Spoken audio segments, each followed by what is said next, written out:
Senhoras e senhores, sejam muito bem-vindos a mais um vídeo deste humilde canal. Infelizmente, mais uma vez sem o Arreia, mas Guibeira na área, pra comentar um pouquinho a respeito dos dois jogos de ontem. Cara, tivemos um jogo 7 e tivemos um jogo 1 que parecia um jogo 7. Foi muito legal as duas partidas de ontem. Se vocês tiveram a oportunidade de assistir, vocês viram que os jogos foram incríveis. Mas, se você ainda não ficou sabendo o que aconteceu ontem, eu venho aqui trazer pra vocês alguns pontos importantes que estes olhos conseguiram captar. Inclusive, temos algumas observações. Hoje só temos duas páginas. Dediquei uma página apenas para cada confronto, porque eu não vi necessidade de escrever mais. Então, se você está chegando por aqui agora, seja muito bem-vindo ao canal Trash Talk. Se você gostar desse conteúdo, me promete que você vai se inscrever, ativar o sininho e deixar o like. Ou se você já for um Trash Talker raiz, você já vai deixar o like na confiança, porque esse vídeo foi feito especialmente para você, fechou? Então, sem mais enrolação, bora começar pelo primeiro jogo da série, que foi o jogo entre Indiana Pacers e Cleveland Cavaliers. Eu sei, segura, Enzo, segura, eu sei que você quer saber sobre o Golden State Warriors, eu já vou chegar lá, mas vamos lá. Primeiro ponto negativo da série foi que o Cavs começou jogando em casa e, infelizmente, sem o Darius Garland. O Darius Garland tava com a lesão no pé, se eu não estiver enganado, e a lesão dele acabou sendo grave ao ponto de, mesmo eles ganhando no primeiro round com aquela larga vantagem, já estão descansando há alguns dias, eles ainda não contaram com o Darius Garland. E o Darius Garland para esse time é muito importante, porque ele iniciando o jogo, ele faz com que o Ty Jerome venha da segunda unidade e entregue um pouco mais de pontuação pro time do banco de reservas, que vem do Cleveland Cavaliers, mano. Ele tá tendo uma temporada fantástica, mas ainda assim, quando coloca ele e o Donovan Mitchell ao mesmo tempo em quadra, o banco de reservas perde. A segunda unidade do Cavaliers perde. Então eles já começaram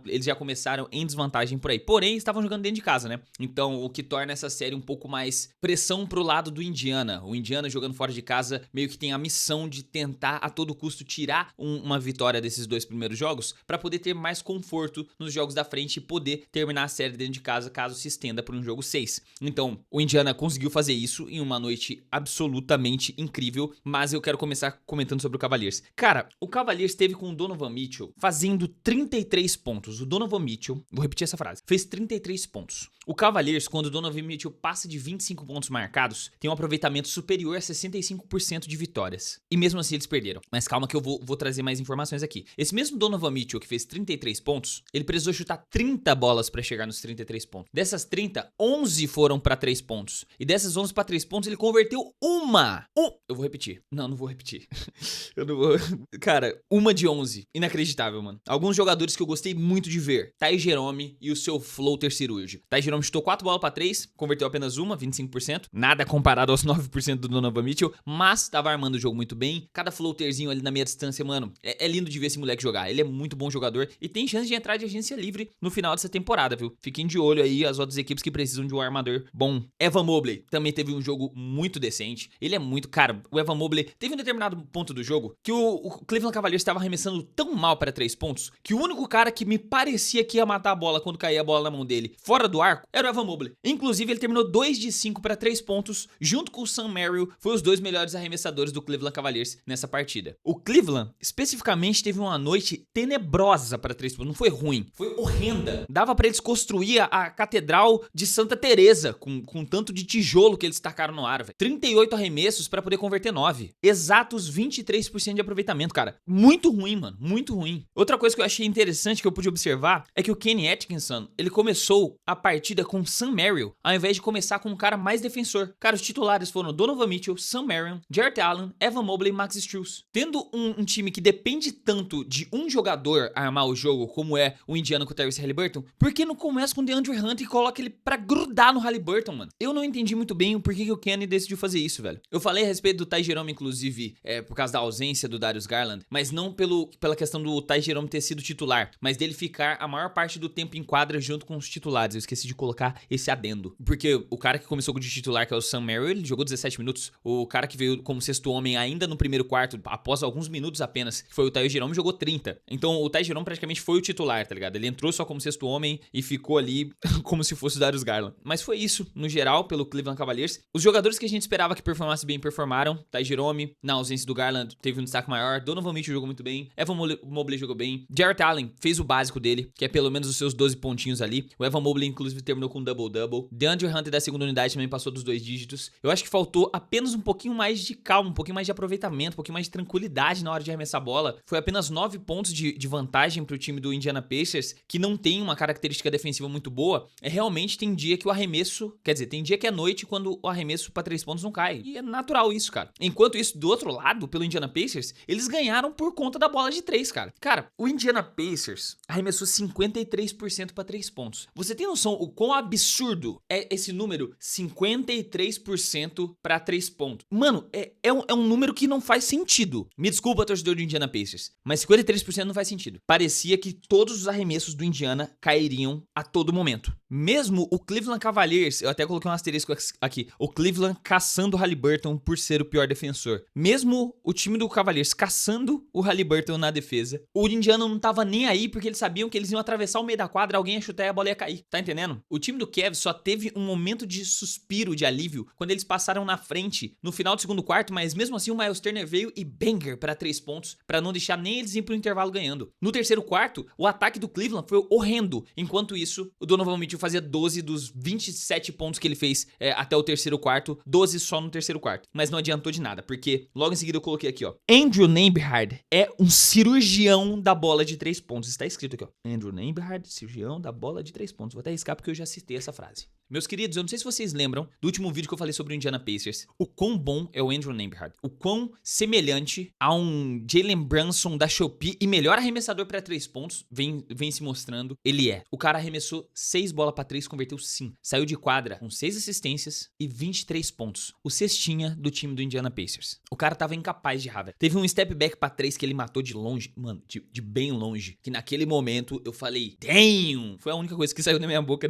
nessa hora, tá ligado? Outras coisas muito interessantes a respeito do time do Indiana Pacers. Nosso mano Tyrese Haliburton. Eu acho que ele anda vendo os vídeos do canal. O cara fez 22 pontos, 13 assistências e dos 22 pontos dele, apenas 2 arremessos para 3 pontos convertidos. O resto foi de jogadas para 2 pontos. Ele tem assistido esse canal. Um salve pro meu mano Haliburton, porque eu falei, você tem que agressivar mais o aro. Tá aí a prova de que ele tá assistindo o canal. Simplesmente, 6 jogadores passaram de duplos dígitos. Benedict Mathurin da segunda unidade e todos os 5 titulares. Benedict Mathurin, 3 bolas para 3 pontos. Aaron Nesmith, 4 bolas para 3 pontos. Cara, não tenho o que falar a respeito do espaçamento e da bola de 3 desse time do Indiana. Eu só acho que é inviável eles continuarem dependendo disso pra ganhar esses jogos. Apesar de que eles têm um time que dá pra bater de frente com as peças do Cavaliers com questão de defesa. Porque pensa comigo, o maior perigo é os dois pivôs ao mesmo tempo do Cavaliers. Eles têm Pascal Siakam e Miles Turner, que conseguem dar trabalho para as torres gêmeas do Cavaliers. Eles têm bons defensores de perímetro que conseguem incomodar Donovan Mitchell, Darius Garland e companhia, que é Jarvis Walker, Benedict Mathurin e Aaron Nesmith. E ainda tem um armador de elite que pode comandar essa rapaziada se eles continuarem performando desse jeito, a dar muito trabalho pro Cavaliers nessa série. Eu tinha falado no começo que ia ser tipo um 4-1, já retiro o que eu disse. Eu estava errado. Essa série tá com mais cara de poder chegar a 6, talvez 7 jogos do que ser 4-1 pro Cleveland Cavaliers. Mas, mano, jogaço. Indiana mereceu e merece também mais respeito porque, meu patrão, que timezinho interessante de assistir jogar, velho. Outra coisa que é interessante é que dos 4 times que a gente vai conversar hoje, os 4 jogaram com zona. Por mais que a zona da NBA seja diferente da zona FIBA, que a gente tá acostumado aqui na NBB, na Euroleague, que fica um pivôzão plantado dentro do garrafão, os 4 times, em algum determinado momento da partida, efetuaram zona, quando sentiram que o time do lado contrário estava mal pra 3 pontos. É melhor congestionar o garrafão pra segurar o rebote. E no caso do Cavaliers, que jogo mal pra 3 pontos, né, meu parceiro? Agora vamos para o outro jogo, o jogo que vocês querem saber. Acabamos de comentar sobre o jogo 1, que tinha cara de jogo 7. Agora vamos comentar com o jogo 7, que teve uma vibezinha ali no final de jogo 1. Vamos lá. Esse jogo, minha primeira observação aqui, minha primeira anotação é Draymond Green, 6 pontos com 2 bolas pra 3. Hoje tem. Lembra o que eu tinha falado? Que ele sente, assim, ele ficando mais baixo, ele sente o número dele trocando de 23 pra 30 e ele fala, nossa, é hoje. Hoje eu acordei com o pé direito, é hoje. E foi desse jeito. Ele pegou e arremessou 2 bolas pra 3, converteu 2 já no primeiro quarto, 2 de 3 tentativas, terminou essa partida 2 de 8. Mas eu tenho que aqui dar os créditos ao Draymond Green por 2 coisas. Uma, ser o cara que parou o Alperen Sengun durante a série inteira a aproximadamente 35% de aproveitamento de quadra. Os confrontos, Sengun versus Draymond Green, 35% pro Alperen Sengun. Isso é gigante, porque nenhum outro jogador, nem mais alto, nem mais forte do que o Draymond Green, conseguiu fazer isso contra o Alperen Sengun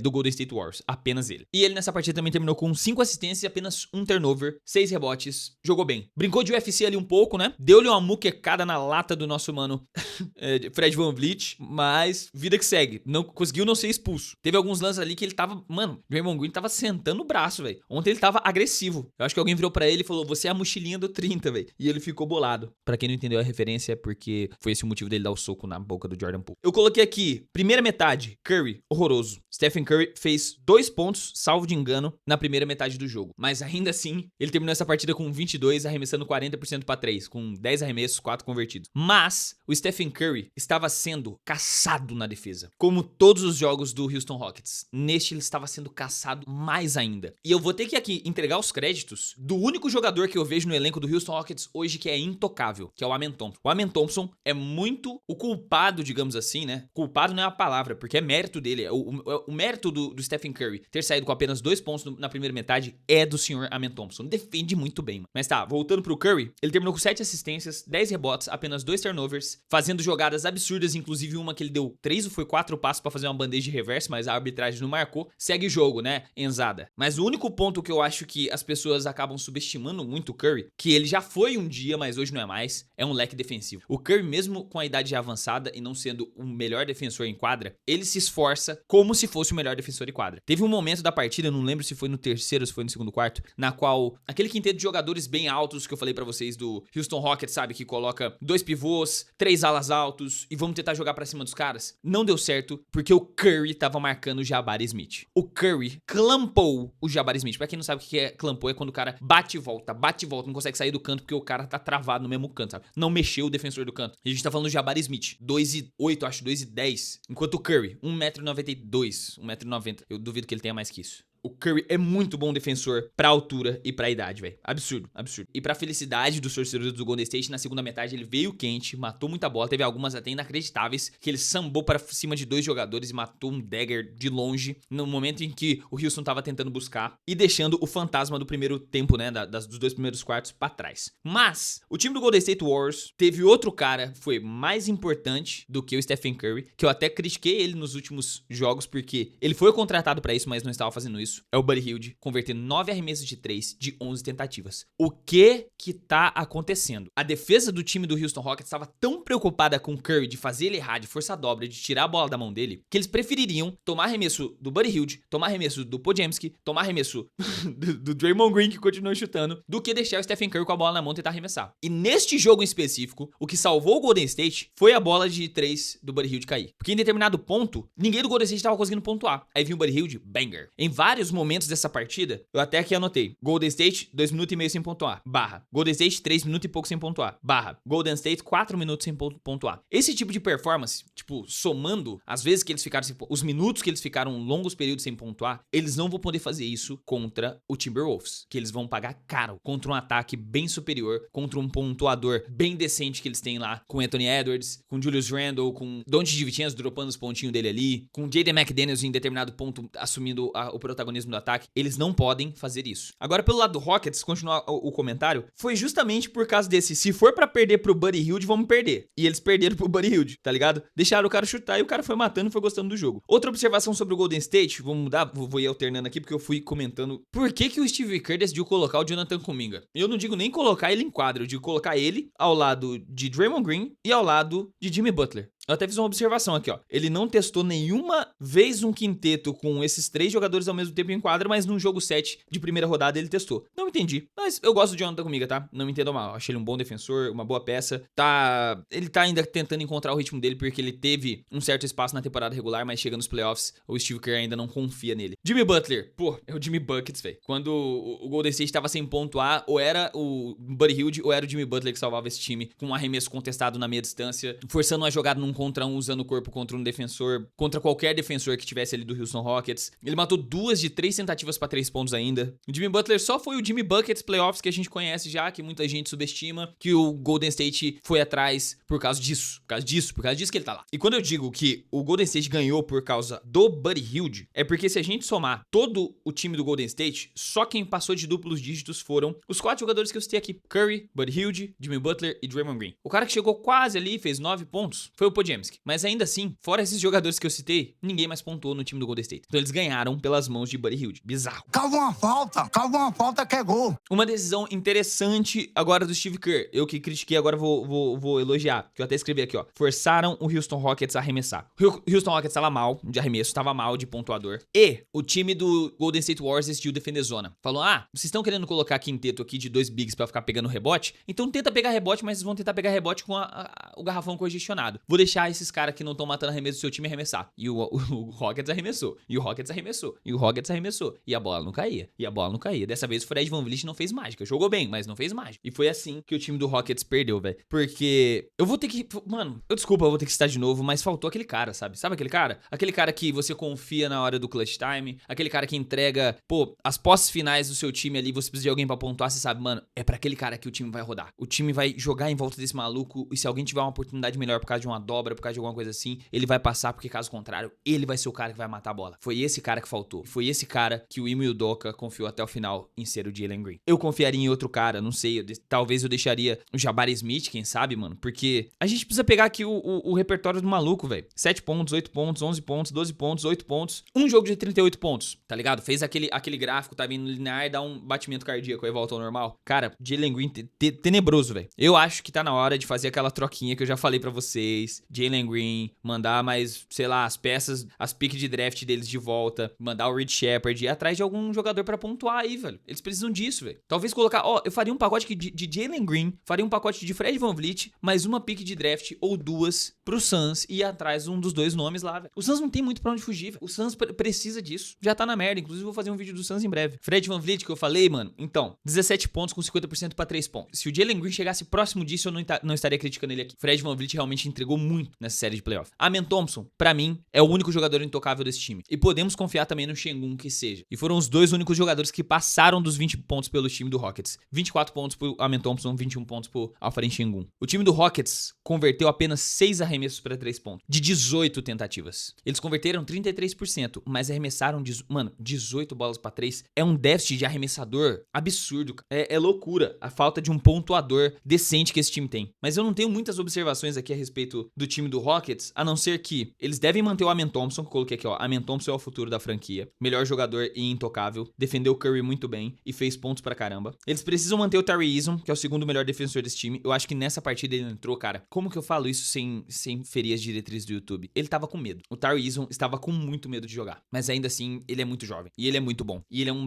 Nossa, eu adoro o Tari Eason defensivamente. Ele é um cara muito raçudo. Jabari Smith fez 12 minutos de quadra pra poder entregar 3 pontos. O Alperen Şengün, ele é muito consistente. O nosso Jokic da Shopee, ele é um bom jogador. Ele é um jogador, tipo, que tem vários pontos positivos no jogo dele. Só que ele ainda não tem aquele ponto importante pra ser o 0-1 de uma equipe, que é ser decisivo, sabe? Ser clutch. Nos minutos finais, você confia a bola na mão do cara que ele vai fazer. E ele praticamente não ganhou nenhum duelo nos 5 minutos finais das partidas contra o Draymond Green, mano. O Draymond Green amassou ele todo jogo, quase, mano. Então, eu acho que ele é um cara ok. Ele é muito bom ofensivamente. Ele é consistente na defesa. Não vou falar que ele é bom defensor. Ele é consistente. Bem posicionado pra rebote e tudo mais. Às vezes dá uns blocos interessantes. Mas faltou, tá? Sabe? Faltou ter um 0-1 essa equipe, mano. Ó, até anotei aqui, ó. Diminuíram pra 9 pontos. Voltou a diferença pra 12. Cortaram a diferença pra 8. Voltou a diferença pra 10. Cortaram a diferença pra 6. Pra 5. E eles não tinham um pontuador decente. Um cara que pudesse falar assim, beleza, agora aquele nome do Houston Rockets vai assumir o protagonismo e vai virar o jogo. Vai dar trabalho pro Golden State. Não tinha, cara. Não tinha. Então eu acho que vai vir uma troquinha por aí. Mas é isso, cara. As minhas observações são essas. Eu acho que o Houston Rockets fez uma baita de uma temporada. É um time que eu tava projetando pra ficar no play-in. Acabou ficando como segundo colocado da forte Conferência Oeste. Forçou um time experiente como o do Golden State, que veio de um final de temporada de 23 vitórias e 7 derrotas após a troca do Jimmy Butler a uma melhor de 7 jogos. Então pra mim essa temporada do Rockets foi excelente, cara. Foi excelente. Mostrou ali o potencial que a equipe tem. Não dá pra eles chegarem numa primeira vez numa segunda colocação em muitos anos aí, desde a rebuild pós-Harden, e achar que já vai dar trabalho ao ponto de chegar na final de conferência. Na verdade, eu acho que é esse o maior problema do torcedor, que viu o Curry batendo no Harden, agora viu o Curry batendo de novo, mas vamos pular essa parte. O time do OKC passou por um processo longo. Foram 2 temporadas aí indo bem e mesmo assim ainda não indo bem na pós-temporada. Falta ajuste, falta uma peça, falta outra, sabe? Mas nada que eles já não tenham agora um norte pro que fazer, sabe? Então, muito interessante, gostei muito do Houston Rockets. Golden State Warriors não vai poder ficar sendo tão omisso ofensivamente no coletivo nessa série contra o Minnesota Timberwolves, não vai tomar raqueta. E é isso, tivemos 2 jogos incríveis na noite de ontem, um pela segunda rodada e outro pra finalizar a primeira rodada dos playoffs. O que vocês acharam, mano? Fala pra mim a opinião de vocês sobre essa pós-temporada, sobre essas 2 séries que a gente comentou. É muito importante o seu comentário aqui, a sua opinião importa neste canal. E se você ficou até aqui e gostou do conteúdo, não esquece de se inscrever, ativar o sininho, deixar o like, que já vai estar contribuindo muito pro meu trabalho. Se quiser ajudar mais diretamente, você pode comentar aqui que o valeu demais pra ter a sua mensagem lida no próximo vídeo ou se tornar um membro que tem alguns benefícios. Clica no botão de seja membro que você vai saber quais são. Inclusive um sorteio dia 22. Esse é o melhor deles, eu acho. Então agora sim, eu vou ficando por aqui. Muito obrigado pela sua audiência. Um forte abraço. Até a próxima. Falou. Ah, e rezem pelo meu Knicks hoje, tá? Hoje começa a surra no Celtics. One's digging me. I live in a constant state of fear and misery.